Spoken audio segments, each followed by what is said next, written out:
Graça e paz, amada do Senhor, amado do Senhor e do nosso coração. Seleção e comentários de textos bíblicos, Evangelho de Mateus, capítulo 4, a tentação de Jesus. Jesus foi levado pelo Espírito Santo ao deserto para ser tentado pelo diabo. Depois de jejuar 40 dias e 40 noites, teve fome. O tentador aproximou-se dele e disse: Se és o Filho de Deus, manda que estas pedras se transformem em pão. Jesus respondeu: Está escrito, nem só de pão viverá o homem, mas de toda a palavra que procede da boca de Deus.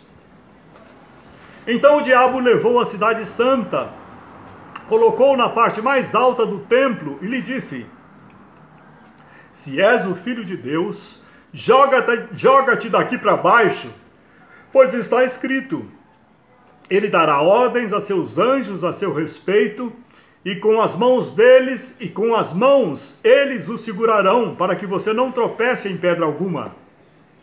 Jesus lhe respondeu: Também está escrito, não ponha à prova o Senhor, o seu Deus. Depois o diabo levou-o a um monte muito alto e mostrou-lhe todos os reinos do mundo e o seu esplendor. E lhe disse: Tudo isso te darei, se te prostrares e me adorares.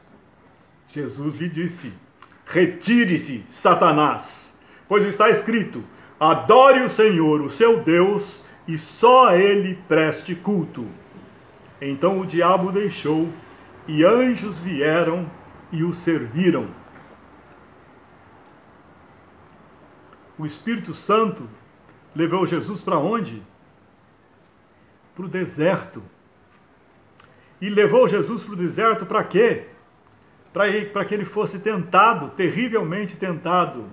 No deserto, cheio de necessidades, cheio de fome, vem o tentador. O tentador espera para te tentar quando você está o mais fraco possível.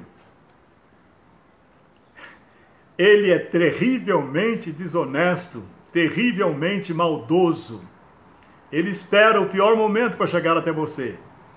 Agora, ele só chega até você se você abrir a porta, porque você e eu somos pecadores ainda. Jesus não era pecador. Ele foi levado para ser tentado pelo diabo, para mostrar para o diabo que ele já era mais do que vitorioso no início do seu ministério. Satanás, a serpente, a cobra lá de Gênesis, iria picar o seu calcanhar, matá-lo naquela cruz. Mas ele ressuscitaria 3 dias depois para esmagar a cabeça do diabo. No início do seu ministério, Jesus foi tentado para mostrar para Satanás que ele não tinha nada a ver com Satanás, e que Satanás não tinha nada com ele, que ele era Deus. Deus que se fez homem, por amor a você e a mim, e cumpriu o seu ministério maravilhoso até se entregar à morte por você e por mim. Morreu pagando o preço do nosso pecado. Morto, foi ao inferno, tomou as chaves do inferno de Satanás. Satanás não tem nem mais a chave da sua casa. Morto, venceu Satanás, venceu o inferno, venceu a morte. Ele ressuscitou e concede a você e a mim a vida eterna, que começa aqui, porque a vida eterna é um novo relacionamento com Deus, e que garante que quando partirmos daqui, ou quando Jesus vier nos arrebatar, iremos diretamente para o paraíso. Louvado seja o nome do nosso Senhor. Aleluia! Jesus começa a pregar. Jesus, saindo de Nazaré, foi viver em Cafarnaum para cumprir o que fora dito pelo profeta Isaías. O povo que vivia nas trevas viu uma grande luz. Sobre os que viviam na terra da sombra da morte, raiou uma luz. Daí em diante, Jesus começou a pregar: arrependam-se, pois o reino dos céus está próximo. Meu querido, minha querida, Tudo começa com o arrependimento. Eu sempre fui muito teimoso, eu demorei 36 anos para descobrir que eu era um terrível, miserável pecador. Só aos 36 anos é que eu reconheci a miséria, a desgraça da minha vida de pecador. E quando reconheci isso, gente, o amor de Deus me inundou, porque eu me arrependi, confessei o meu pecado e meu coração se abriu e Jesus entrou nele e me fez uma nova criação de Deus. Me tornou filho de Deus pelo seu sangue e me deu a vida eterna pelo seu Santo Espírito que habita em mim e em todo aquele que tem Jesus no coração. Tudo começa com o arrependimento. Jesus chama os primeiros discípulos.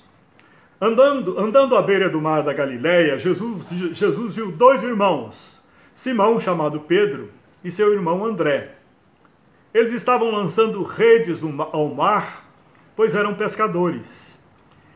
E disse Jesus: sigam-me, e eu os farei pescadores de homens. No mesmo instante, eles deixaram as suas redes e o seguiram. Indo adiante, viu outros dois irmãos, Tiago, filho de Zebedeu, e João, seu irmão. Eles estavam num barco com seu pai, preparando as suas redes.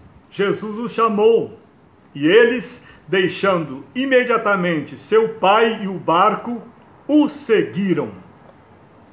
Que coisa impressionante! Tanto Pedro e André, como Tiago e João, obedeceram imediatamente ao chamado de Jesus. Tal a autoridade da voz de Jesus, tal a santidade daquele que falava com eles, tal a autoridade que ele tinha. Jesus fez um simples convite e eles imediatamente, deixando tudo o que faziam, deixando a sua profissão, se entregaram a Jesus e passaram a segui-lo. Jesus ensina o povo e cura os doentes. Jesus foi por toda a Galileia, ensinando nas sinagogas deles, pregando as boas novas do reino e curando todas as enfermidades e doenças entre o povo. Notícias sobre ele se espalharam por toda a Síria e o povo lhe trouxe todos os que sofriam de vários males e tormentos, endemoniados, loucos e paralíticos, e ele os curou. Grandes multidões o seguiam, vindas da Galileia, Decápolis, Jerusalém, Judeia e da região do outro lado do Rio Jordão. O mesmo Espírito que atuava através de Jesus, curando enfermos, expulsando demônios, está em nós. Enchamo-nos do Espírito Santo de Deus, para que Ele possa nos usar para curar, para libertar, para salvar. Amém.